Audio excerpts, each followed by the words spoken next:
कनुप्रिया अर्थात कृष्ण की प्रेयसी राधा। वैसे राधा वास्तव में क्या है और कौन है, इसे स्पष्ट करने का साहस धर्म और इतिहास दोनों ने ही नहीं दिखाया।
उसी समय नहीं पहुंच पाती जब आम्र मंजरियों के नीचे अपनी बांसुरी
तुम्हारी शोक चंचल विचुंबित पलकें तो पगडंडियां मात्र है जो मुझे तुम तक पहुंचा कर देख जाती है। राधन ये पतले मृणाल सी तुम्हारी अनावृत बाहें, तुम्हारे अधर तुम्हारी पलकें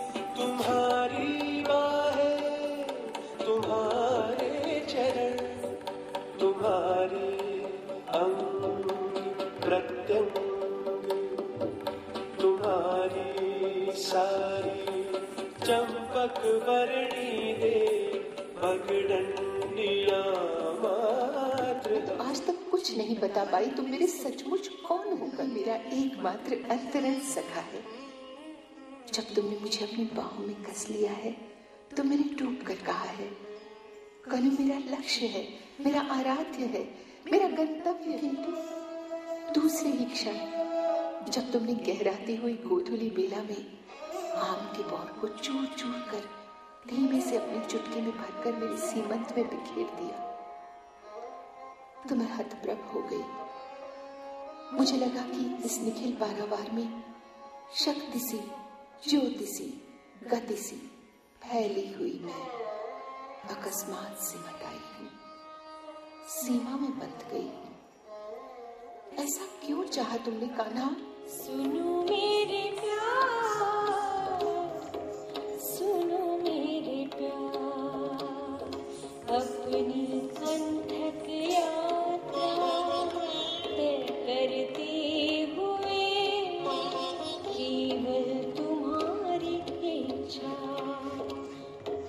सुनो मेरे प्यार, तुम्हारी संपूर्ण सृष्टि का अर्थ है मात्र तुम्हारी इच्छा, और तुम्हारी संपूर्ण इच्छा का अर्थ हूँ केवल मैं।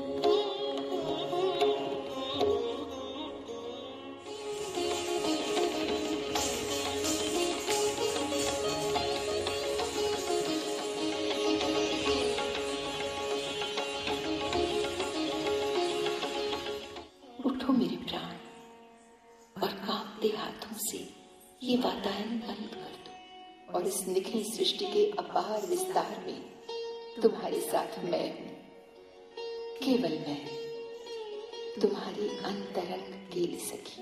यदा यदा हि धर्मस्य ग्लानिर्भवति भारत अभ्युत्थानम् अधर्मस्य तदात्मानं सृजाम्यहम्।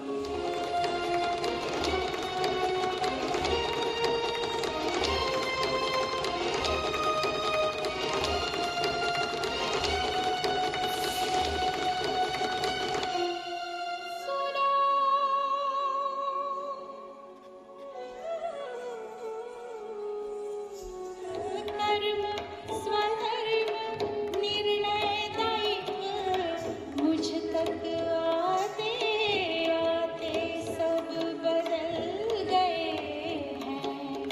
मुझे सुन पड़ता है केवल राधन राधन राधन। मुझे सुन पड़ता है केवल राधन राधन राधन राधन राधन राधन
मैं आ गई हूं कनु और जन्मांतरों की अनंत पगडंडी के कठिनतम मोड़ पर खड़ी होकर तुम्हारी प्रतीक्षा कर रही हूं कि इस बार इतिहास बनाते समय तुम अकेले न छूट जाओ।